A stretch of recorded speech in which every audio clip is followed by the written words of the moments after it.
Bonsoir à tous, merci de nous retrouver pour cette édition d'information. Conférence de presse ce mercredi de Corentin Koué et Irénée Agossa. Le duo en lice pour la présidentielle de 2021 a clarifié la procédure d'obtention de ses parrainages et a appelé à l'union pour une élection paisible. Remise d'équipements sanitaires ce mardi au ministère des Affaires étrangères et de la coopération. L'initiative émane de l'organisation Matacross International. Les précisions sont à suivre. Et puis en Somalie, les criquets pèlerins continuent de faire ravaille dans la plupart des régions du pays. Le gouvernement cherche à obtenir plus d'1 milliard de dollars pour faire face à ces insectes. Voilà pour le sommaire.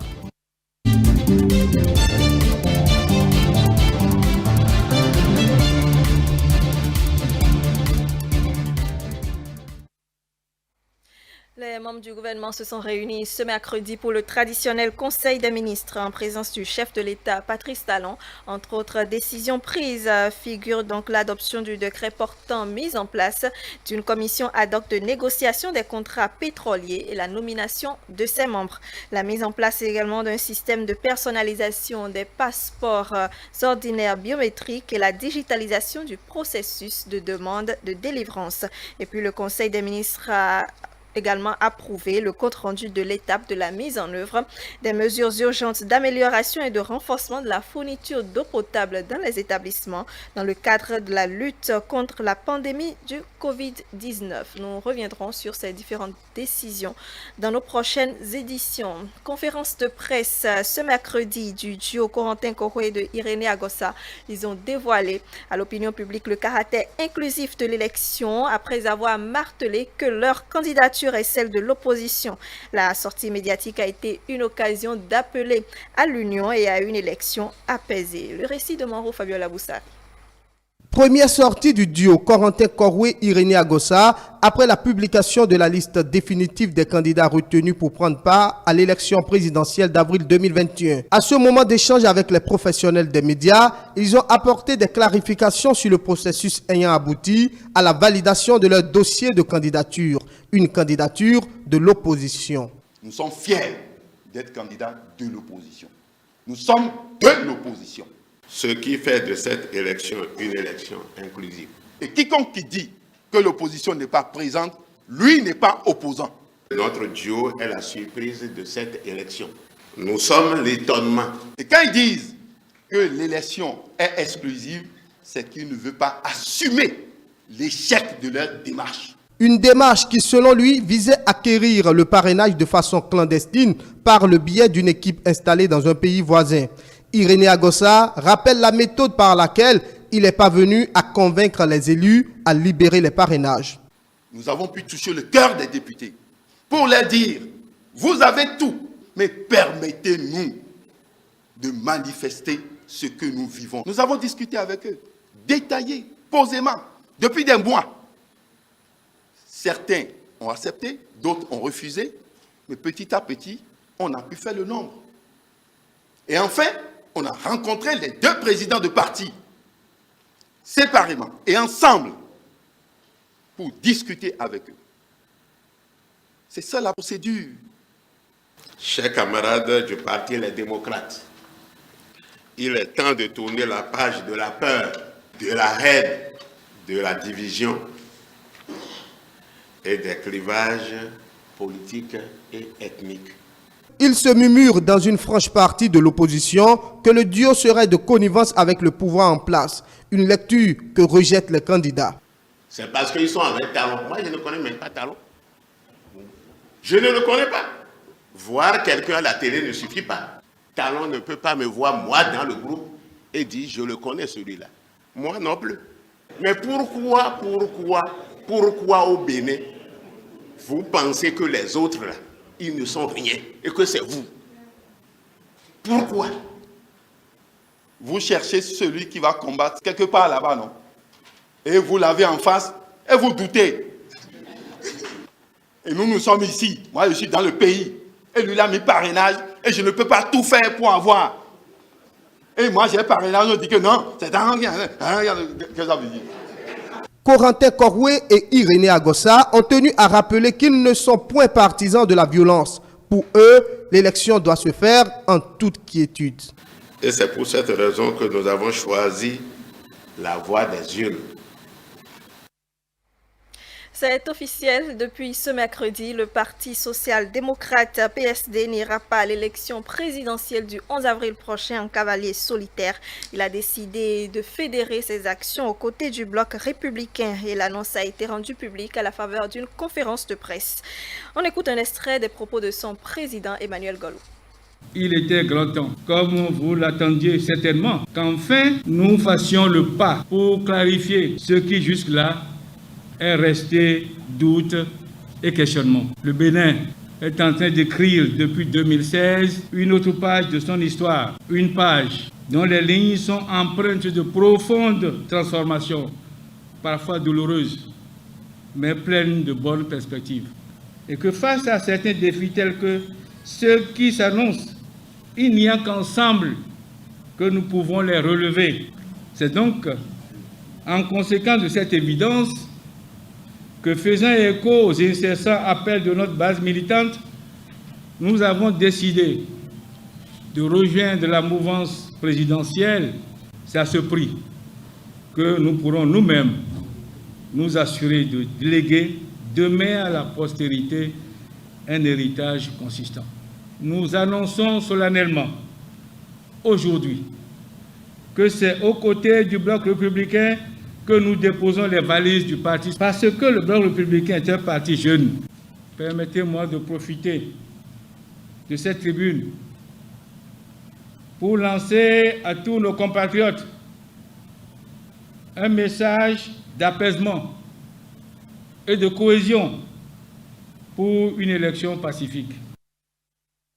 À présent au ministère du numérique et de la digitalisation, où Aurélie Adamsoulé-Soumarou a dévoilé ce mardi les grands points de l'agenda 2021 de son ministère aux professionnels des médias. Et c'était en présence de ses collègues des affaires étrangères, de la coopération, ainsi que celui de la communication et de la poste. Le compte-rendu est signé Karine Adenier. Présenter les grandes lignes de l'agenda 2021 du numérique et de la digitalisation, c'est le but de cette rencontre tenue par la ministre Aurélie Adamsoulé-Soumarou avec les parties prenantes du secteur et les professionnels des médias. L'agenda de cette année riche en activités va s'articuler notamment autour de l'extension du haut et très haut débit et de la poursuite et l'accélération de la dématérialisation des formalités d'obtention de certaines pièces administratives par le portail national des services publics. La zone économique spéciale de Glodjibé représente un pôle économique important pour notre pays, un pôle ouvert sur l'international, et nous allons travailler cette année à ce que la connectivité de cette zone économique spéciale soit réalisée. Nous avons, dans le cadre de ce qui a été fait en 2020, connecté 10 sites universitaires publics et il nous en reste 12. Donc, cette année, nous allons nous assurer d'une connectivité haut débit au niveau de ces 12 sites universitaires restants et asseoir également la stratégie qu'il faut pour intégrer les établissements privés au réseau béninois d'éducation et de recherche. La réalisation d'un réseau métropolitain à fibre optique au niveau de Parakou est également à l'ordre du jour. Nous allons également passer au déploiement de points d'accès, donc les hotspots Wi-Fi, dans certaines zones à forte fréquentation dans les communes. Occasion pour la ministre du numérique et de la digitalisation de revenir sur les grands exploits réalisés par son ministère au cours de l'année 2020. La mise en service des points numériques communautaires, la mise en service des centres d'accès aux communautaires, au TIC dans les bureaux de poste, il y en a 14 à ce jour. Nous avons aussi déployé des sites de téléphonie mobile dans certaines zones blanches.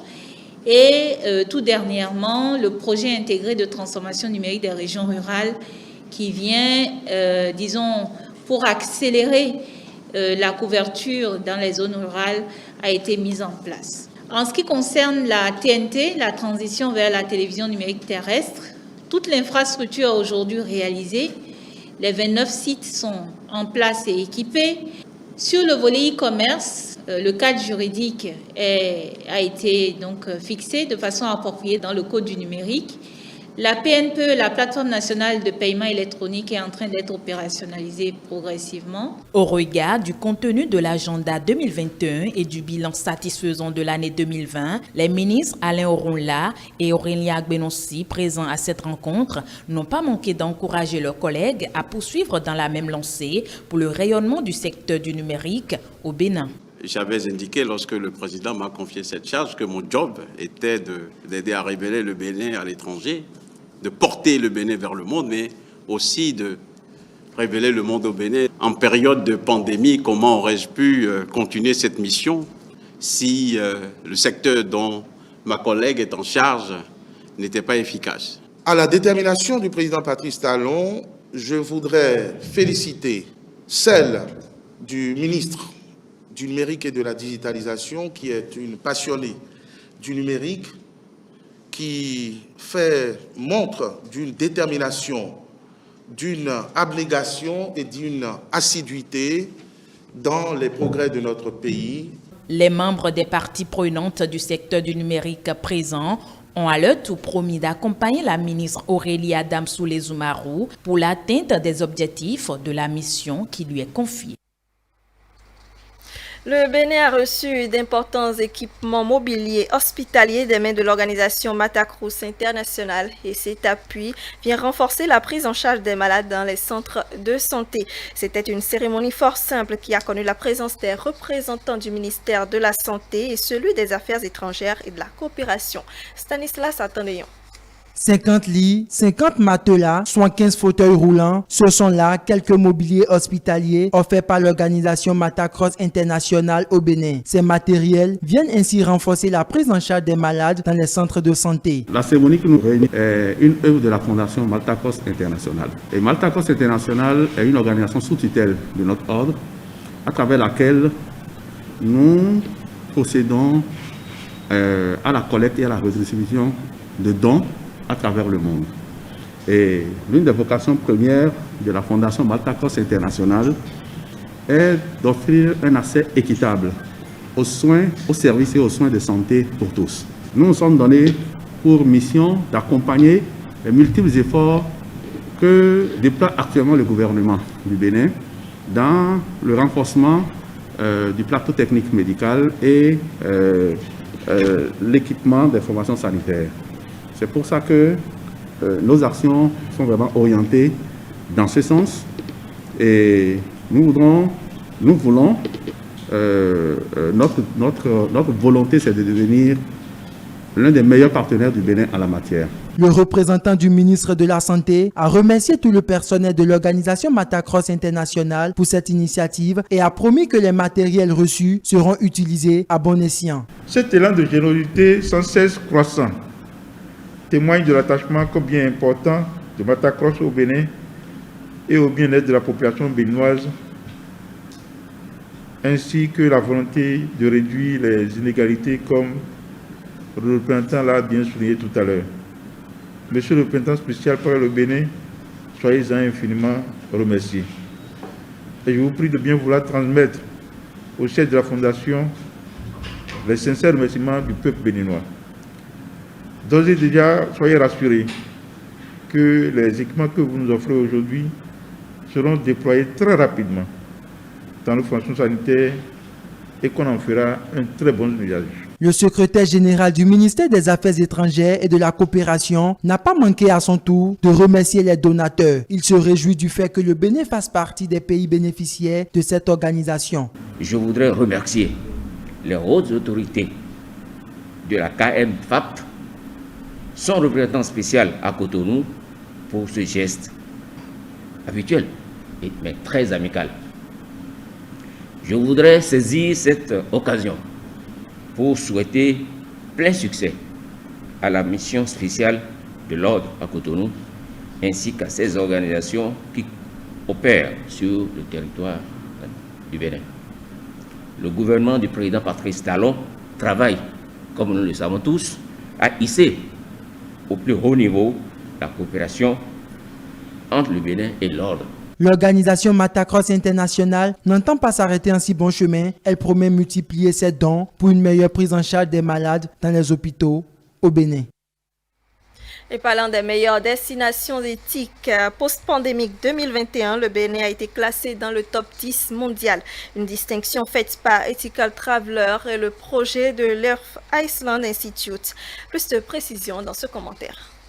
Le Bénin fait partie des 10 pays à meilleure destination éthique post-pandémie en 2021, malgré la crise de la COVID-19. L'annonce a été faite par Ethical Travel, une organisation à but non lucratif, et le projet de l'Earth Iceland Institute, une performance enregistrée aux côtés du Cap-Vert, du Costa Rica, de l'Équateur, de la Jamaïque et bien d'autres pays. Plusieurs facteurs ont concouru au classement du Bénin à cette position, notamment la façon dont les États se préoccupent activement du bien-être de leur population et de leur mode de gouvernance. Il a été étudié par ces organisations dans le choix du critère de sélection, par exemple, comment la pandémie du coronavirus a été gérée.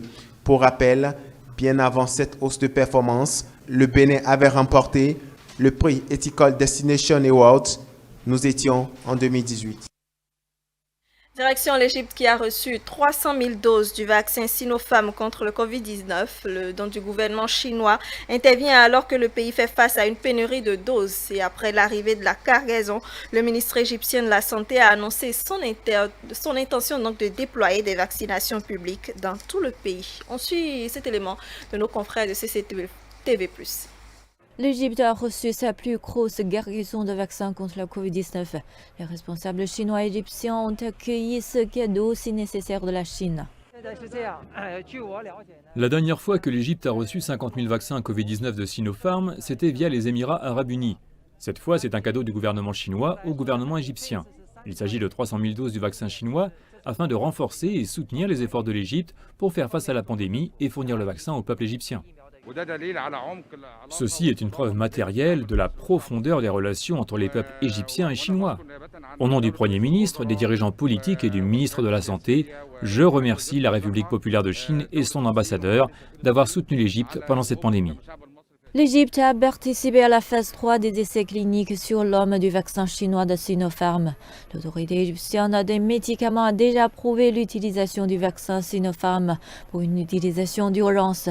Des tests locaux ont montré que le vaccin a une efficacité globale de 86% et peut totalement éviter les symptômes modérés à sévères de la Covid-19. Jusqu'à présent, toutes les équipes médicales vaccinées n'ont montré aucun symptôme significatif du vaccin chinois. Rares sont ceux qui ont signalé des symptômes bénins, communs à tous les vaccins, comme une fièvre légère ou une légère douleur à l'injection. Sinon, nous n'avons pas remarqué tout ce qui suscite des inquiétudes. Ce d'envoi triple l'inventaire égyptien de vaccins Covid-19 pour atteindre 150 000 doses. Le ministère égyptien de la Santé a annoncé qu'il relancerait l'enregistrement des vaccins des citoyens la semaine prochaine. Le premier groupe de civils devrait recevoir les coups en mars.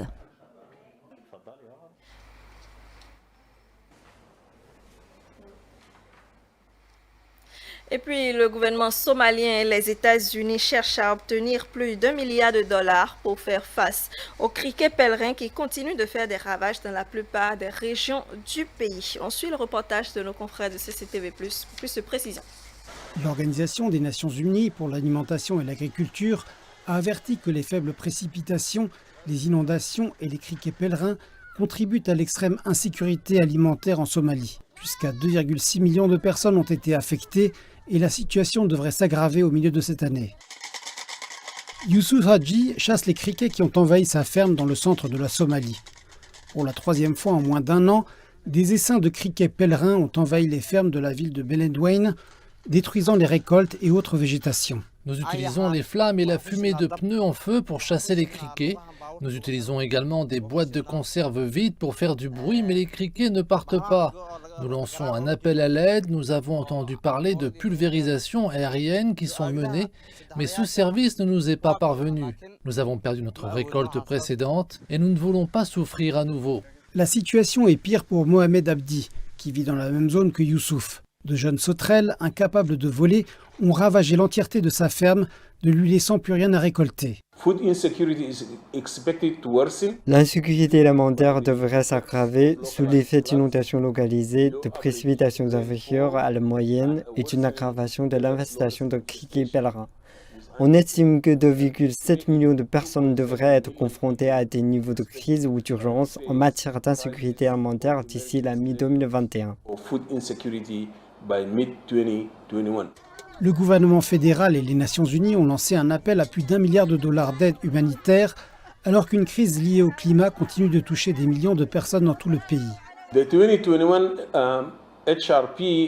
Le plan de réponse humanitaire de 2021 vise à assister 4 millions de personnes avec de l'aide humanitaire, parmi lesquelles les déplacés internes, les réfugiés et les rapatriés.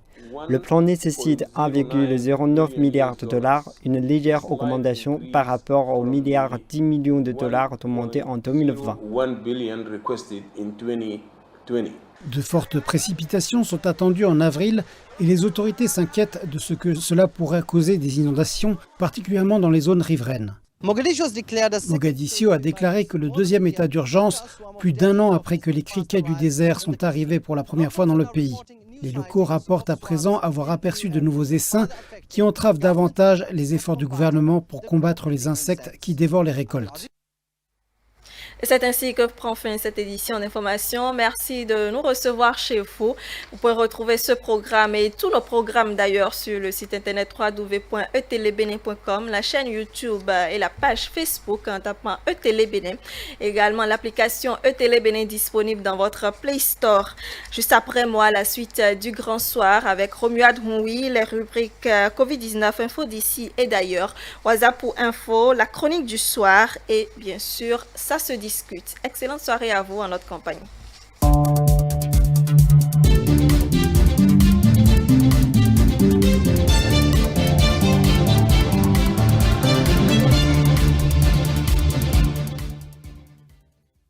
Béninois